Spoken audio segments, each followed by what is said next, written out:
Graça e paz a todos. Nós vamos dar continuidade ao nosso curso na EBD de Atos de Transformação. Só que hoje, de uma forma um pouco diferente. Eu quero convidá-los a participar dessa aula conosco. Nós vamos fazer hoje uma pequena roda de conversa e assim como vamos debater alguns temas pertinentes à aula, eu também quero convidar a você a fazer isso. Meu nome é Matheus Ramon e eu estou aqui hoje com convidados excelentíssimos, que são grandes exemplos na minha vida. A pastora Jaqueline e o licenciado Wesley, que todos conhecem como Lele aqui na igreja. Bem, mas antes da gente começar, eu quero que você já se inscreve no canal se você ainda não é inscrito e ative as notificações para que você possa ficar ligado nas próximas informações, nos próximos conteúdos do canal. Eu tenho certeza que serão momentos que edificarão a sua vida e a sua casa, em nome de Jesus. Nós estamos tratando desse segundo módulo de Atos de Transformação, como a igreja tem se desenvolvido através da pregação dos gentios e os passos que ela tem dado para a expansão do reino de Deus através da pregação dos gentios. O primeiro passo para isso foi a conversão de Cornélio e a casa dele. O segundo passo foi a pregação aos gregos da cidade de Antioquia, onde cristãos anônimos começavam a anunciar a palavra de Deus aos gregos daquela cidade. E o terceiro passo foi a primeira viagem missionária de Paulo e Barnabé, onde eles começavam a pregar o evangelho para os gentios. O reino de Deus estava sendo espalhado pelas nações. Mas a igreja aceitava os gentios através do batismo e não mais pela circuncisão, quebrando um pouco a cultura judaica. Afinal, eles descobriram, o Senhor os havia revelado, que a mensagem de arrependimento não era apenas para os judeus, mas era para todos.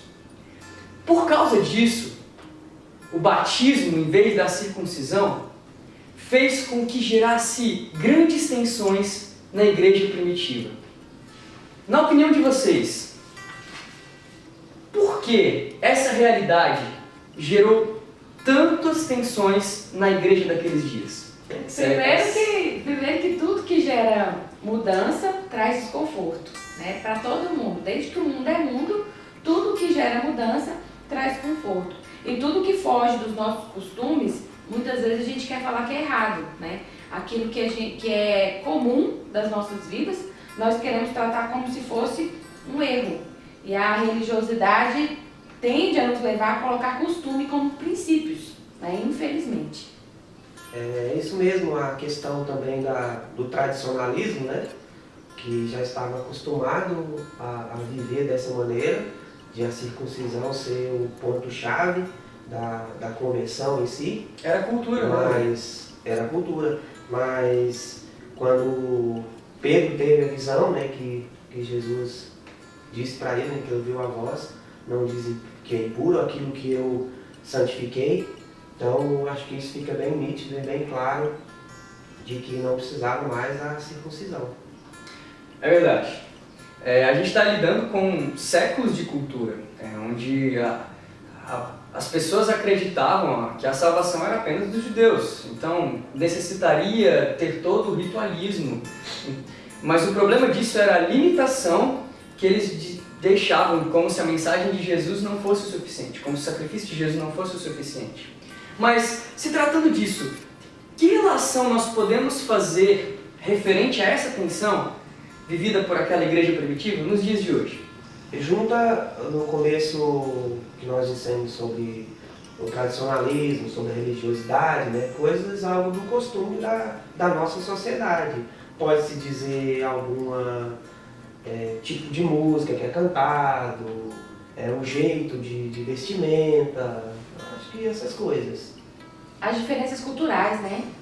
As diferenças culturais, elas acabam trazendo esse choque, né? Por exemplo, a gente precisa ter, em tudo que a gente fala em relação bíblica, que a gente está tratando biblicamente falando, a gente também precisa pensar na cosmovisão hoje, né? O que é a realidade de hoje? O que vai comunicar com hoje? Não é esquecer o princípio, né? Mas é comunicar hoje da maneira com que as pessoas entendam, né? A subjetividade de ver e entender o mundo, as relações pessoais que nós temos hoje, os papéis de cada indivíduo, né? A própria sociedade em si, a filosofia de como se vive hoje. Então a gente precisa olhar para isso, né? Nessa relação entre a igreja primitiva e a igreja atual, os mesmos contrapontos, né, que eles sofriam lá, a gente também sofre hoje com as questões culturais.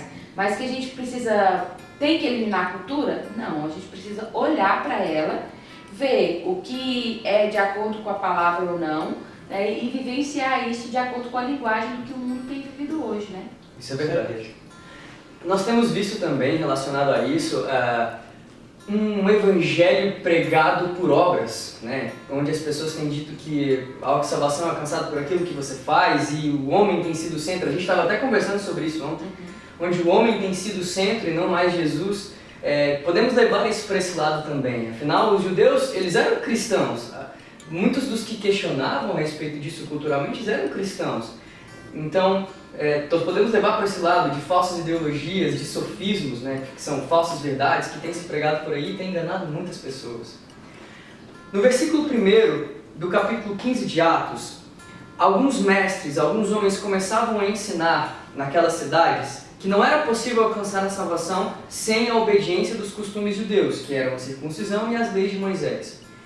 Na opinião de vocês, de forma interpretativa, qual vocês acham que era a intenção desses homens? Era denegrir o evangelho? Ou era apenas querer enraizar uma cultura e defender aquilo que eles acreditavam?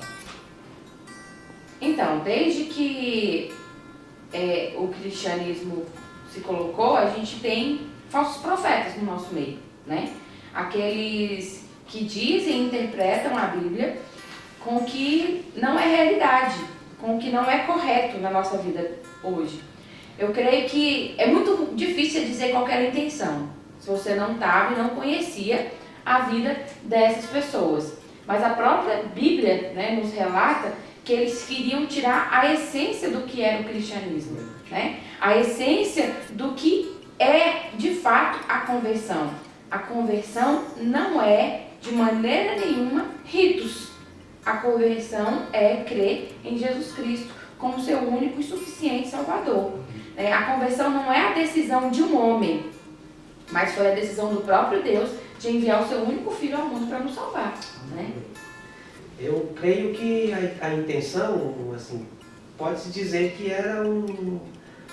não era ruim, era algo que eles queriam corrigir, era alguém que estava para zelar. Só que eles, na cultura, eles tinham acostumado a viver a circuncisão desde que nasceram. E agora eles converteram, que o texto diz que eles eram cristãos, mas eles traziam essa bagagem do costume, do cotidiano de viver com eles. Então eu creio que era mais um tipo de zelo. Só que eles não estavam interpretando a Bíblia corretamente, o cristianismo corretamente, que precisou, né, de Paulo, de Pedro, dos presbíteros conversarem, ter, né, reunião e tudo, o concílio, para poder esclarecer e eles entenderem o que realmente é o Evangelho de Jesus Cristo. Eu creio mais ou menos nessa hoje, por exemplo, hoje a gente tem isso. Nossa, mesmo dentro do cristianismo, mesmo do protestantismo, nós temos essa questão que cada igreja às vezes crê na conversão de uma maneira diferente. Continua ainda a propagar. O que a gente precisa entender? Não é decisão de um homem, né? É a sua fé, foi a decisão do próprio Deus em nos salvar. É a nossa fé em Cristo Jesus que leva a gente à salvação, não é por a gente mesmo, né? É verdade. Mas, pensando bem aqui, a relação a respeito de fé por obras, fé pela graça, circuncisão, batismo, se nós nos depararmos um pouco com a história, nós vamos ver que os ritos e costumes que aqueles homens acreditaram nos faz levantar uma questão intrigante. Afinal, pode o homem justificar-se a si mesmo pelos seus próprios esforços? Pode ser considerado justo diante de Deus por si mesmo em obediência à lei? Então, o homem é incapaz de obedecer a Deus por si mesmo. E a gente precisa reconhecer isso, né? Descer um pouquinho do nosso pedestal, de pensar que a gente decide as coisas. Nós somos incapazes de obedecer a Deus por si mesmo sem a graça de Jesus na nossa vida, né? O ser humano é totalmente depravado. A palavra de Deus diz isso pra gente. Nós somos totalmente depravados. A gente não tem tempo aqui de ler, mas vai lá depois você na sua casa em Romanos 7. Né? Começa a ler um pouquinho Romanos 7. Né? O Romanos 7 ele diz que o homem no seu melhor, fazendo o seu melhor, é impossibilitado de agradar a Deus por si mesmo. Ele termina assim, quem que pode nos livrar, né, dessa morte? E logo após, nos próximos capítulos, ele responde, o único que pode livrar a gente dessa morte é Jesus Cristo. Né? Quando você volta um pouquinho também lá em Romanos 3, ele fala sobre homens e mulheres que estão totalmente perdidos, ou seja, nós somos, sem a graça de Cristo Jesus na nossa vida, totalmente perdidos. Paulo fala que o verdadeiro judeu não é aquele que nasceu da carne, mas é aquele que nasce do Espírito, né? Aquele que nasce da vontade de Deus, né? Não é corpo circuncidado, né? É o coração, ou seja, é a intenção, né? É a nossa mudança, os nossos sentimentos, ou seja, é Deus e não homens. Né? Ele deixou claro com esse versículo que isso foi estendido a todos, não a um povo só. E a lei foi dada a gente para nos ajudar a entender que nós não somos nada, porque nós somos incapazes de cumpri-la 100%. Isso mesmo. Eu creio que encaixa bem aí, Mateus, a questão de Nicodemos, que teve um encontro com Jesus Cristo. Nicodemos era o doutor da lei. Verdade. Então comprova que a lei não pode salvar. O homem não pode se salvar pela lei, porque Jesus Cristo disse a Nicodemos que é necessário nascer de novo. Paulo também orienta aos Gálatas, né, que o justo viverá pela fé e não pela justiça, pela fé. E aos Efésios ele diz que pela graça sois salvos, mediante a fé, isso não vem de vós, é dom de Deus. E não de fé para que ninguém se glorie. Então é somente Jesus Cristo. Aquilo que a pastora Jaqueline disse, que nenhum homem pode ser justificado por si só, pelas suas obras, a nossa tendência é sempre permanecer no pecado. Se não for Jesus Cristo, nós já nem estaríamos aqui. E como isso é importante ser definido aqui, nesse momento, a centralidade do Evangelho em Cristo e não em homens, como nós temos visto tantas pessoas pregando de forma errada, centralizando o Evangelho nos focos errados. Não, a centralidade do Evangelho está em Cristo Jesus. Por exemplo, a gente muitas vezes quer, no meio do cristianismo, entender que é tudo aquilo que a gente ganha por mérito. Não é mérito. Não é igual uma empresa que você cumpre o seu papel e você alcança lugares maiores. Né? A meritocracia para ser promovido. Não há mérito na gente para a salvação. Né? Não há mérito em nós. Né? A lei faz com que a gente se achegue a Cristo, reconhecendo quem a gente é. Não somos nada, né? E aí Cristo vai nos levar de volta à lei, para a gente conseguir cumpri-la. É Jesus Cristo, né? Então Jesus também não vem eliminar a lei, como ele mesmo diz. Eu não vim para que a lei seja eliminada. Eu vim para ajudar vocês a cumprir, porque sem mim vocês não podem cumpri-la. Né? A lei quebra o nosso orgulho. A lei não salva, mas é o manual. Se tratando de lei, ótimo vocês tocarem nesse assunto. Porque quando a gente se depara com a história, nós vemos que Deus escolheu uma nação. O povo judeu, que é de fato um pouco do foco da nossa aula hoje. E ao nos depararmos com todo esse contexto histórico, nós podemos ver na Bíblia um certo preterismo com relação ao povo judeu. Em contrapartida, ao lermos esses textos de Atos, capítulo 15, 13, 14 e 15, nós vemos que o Evangelho, que a salvação é para todos aqueles que aceitam Jesus como seu Salvador. Como a gente pode então explicar esse, se é que eu posso dizer assim, dualismo bíblico? Dizendo, não, o povo judeu é o povo escolhido. Não, é para todo aquele que aceita. E aí, o que vocês acham? Bom, o povo judeu realmente foi o povo primeiro escolhido. Mas quando Deus escolheu, ele diz lá para os nossos patriarcas, para Abraão, para Isaac, para Jacó, em ti farei bendita todas as famílias da terra. Ele não diz todas as famílias, todos os judeus, ou somente os judeus, todas as famílias. Então Deus de fato escolheu um povo, mas para através desse povo fazer o nome dele conhecido. Então foi um privilégio dos judeus serem escolhidos, Foram, mas eles tiveram a incumbência de levar esse nome para frente, de levar esse Deus conhecido. Então, em um momento foi um privilégio, mas é algo bastante assim forte, né? De você ter a incumbência, de você ter a obrigação de levar o nome de Deus, de fazer esse nome, o nome desse Deus conhecido em todas as outras nações. Isso mesmo, e assim, não é que todo povo judeu, independentemente do que faça, está garantida a sua salvação, né? Muitas pessoas interpretam assim. Em Romanos, até hoje. Eu vou ler essa parte pra gente, Romanos 11. Gente, Romanos, nessa questão aí do que a gente fala, da explicação de Atos 15, que é o que a gente está mais, né, interpretando hoje biblicamente, ele fala pra gente todas essas questões do que trata Atos 15, né? Ele diz assim em Romanos 11, 25 a 32. Irmãos, quero que vocês entendam este mistério, para que não se orgulhem de si mesmos. Alguns do povo de Israel têm o coração endurecido, mas isso durará apenas até que o tempo do gentio se complete. E assim todo Israel será salvo, como diz as Escrituras. O libertador virá de Sião e afastará Israel da impiedade. E esta é a minha aliança com eles. Eu removerei os seus pecados. Muitos dos povos de Israel agora são inimigos das boas novas. E isso beneficia vocês, gentios. No entanto, porque ele escolheu seus patriarcas, eles ainda são o povo que Deus ama, pois as bênçãos de Deus e o seu chamado jamais podem ser anulados. Em outros termos, vocês, gentios, foram rebeldes contra Deus, mas agora, por causa da desobediência deles, vocês receberam misericórdia. Agora eles são os rebeldes, e Deus foi misericordioso com vocês, para que eles também participem da misericórdia dele, pois Deus colocou a todos debaixo da desobediência, para que de todos tivesse misericórdia. O que essa palavra diz pra gente? Até dentro do povo de Israel, até dentro daquele povo, existia também um outro povo, um povo menor que era escolhido por Deus. Né? Dentre os filhos, por exemplo, sempre havia aquele que Deus escolhia dentro dos filhos de Israel para continuar a linhagem, para continuar a sua linhagem de povo. Né? Então, dentro do povo geral, sempre havia um povo exclusivo, retirado dali. Que era quem? Eram os remanescentes fiéis.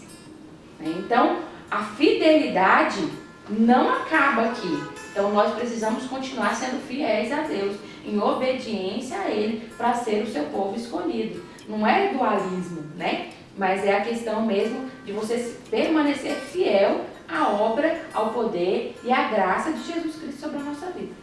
Ótimo. Destrinchando um pouco mais o capítulo 15, nós vemos que esse capítulo conta o desenrolar dessa história. Houve a tensão, então isso fez com que houvesse uma reunião entre os presbíteros e apóstolos da igreja primitiva. E eles tomaram uma decisão, e a decisão foi: a salvação é alcançada pela graça do Senhor Jesus, e não por obras. Está lá no versículo 11 do capítulo 15 de Atos. O concílio de Jerusalém, sem sombra de dúvidas, foi um divisor de água na história da igreja. Que impacto, na opinião de vocês, essa decisão tomada pelos apóstolos e presbíteros da igreja primitiva gerou na igreja do Senhor Jesus daquele tempo e nos dias atuais? Salvação é pela graça, não é por obras. Né? Você não precisa pensar que você vai ser bonzinho sem precisar render a sua vida a Cristo. Né? Esse é o fato. A gente não pode implementar a salvação a um rito, né? A um costume, e sim a nossa fé em Jesus Cristo. Não dá para você dizer que uma pessoa é salva pela roupa que ela veste. Não, não dá. É fé em Cristo Jesus, né? Como diz lá em Romanos, no capítulo 2. A circuncisão, se não houver obediência, de nada vale, gente. De nada vale. Se você falar assim, eu sou circunciso, mas se você não obedecer, você é incircunciso de coração. Fato, isso é fato.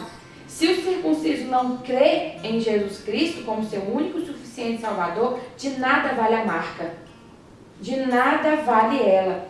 Ser batizado desde a infância na igreja, vamos falar a nossa linguagem.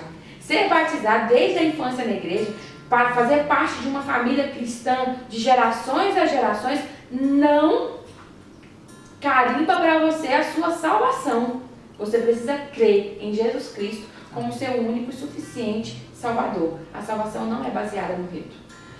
Uma coisa interessante que o Lelei citou aqui há um pouco mais cedo foi o texto em que o Senhor disse que em ti serão abençoadas todas as famílias da terra. Acho que nós podemos concordar que esse conceito fez isso ser possível. Porque a partir desse momento o Evangelho começou a ser disseminado de uma forma ampla para os gentios. Então, de certa forma, todas as famílias da terra têm a possibilidade de serem alcançadas por Cristo.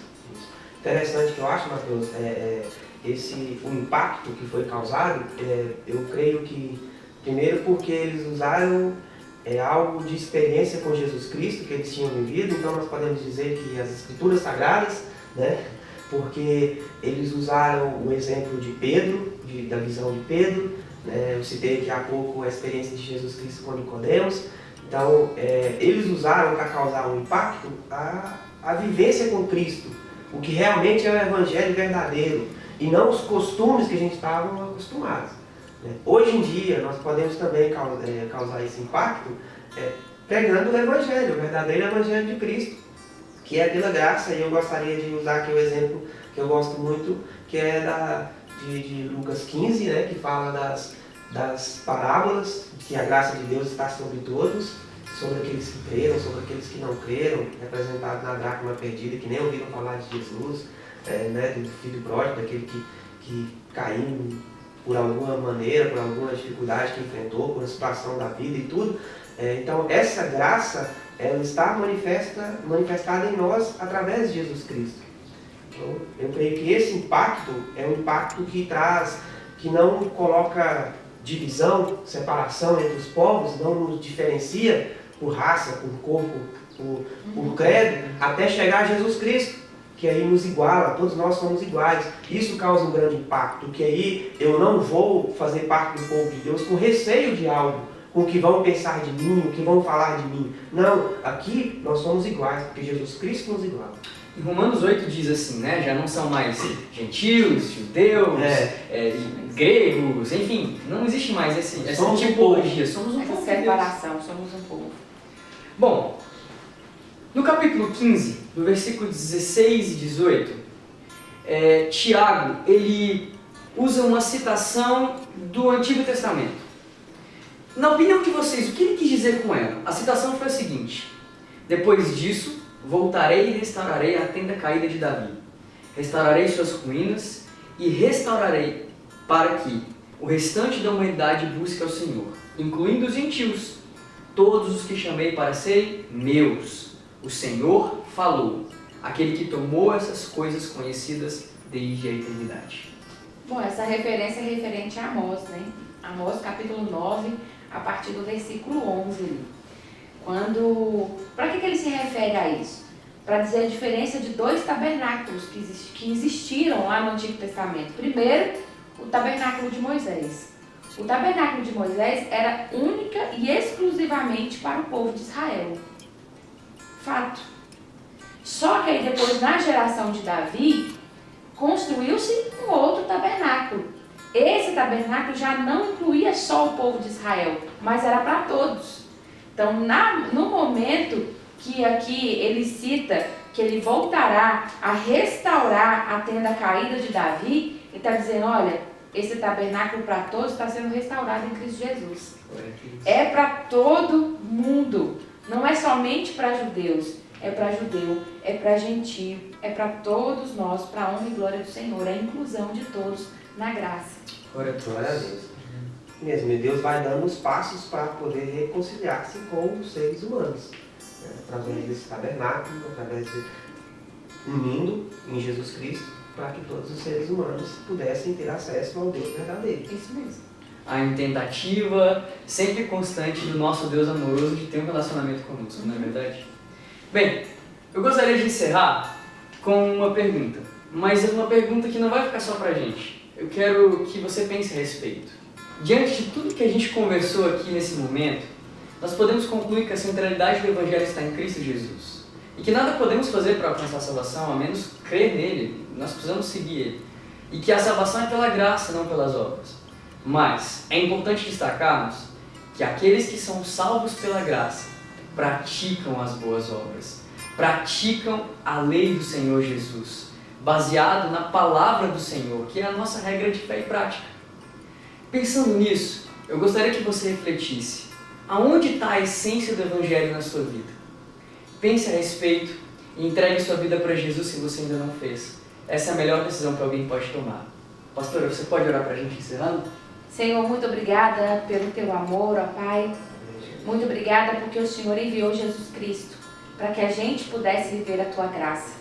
Pai, que a gente possa entender isso, que a salvação que é dada a nós não é pelo nosso mérito, não é por sermos bons, porque bons nós não somos, ó Pai. A gente possa reconhecer o mal que há em nós e nos entregar a Ti, para viver o Teu poder, para viver o Teu amor, para viver a graça que é derramada através de Cristo Jesus, para a vida de cada um de nós, para a vida de todo homem e de toda mulher, em nome de Jesus. Amém.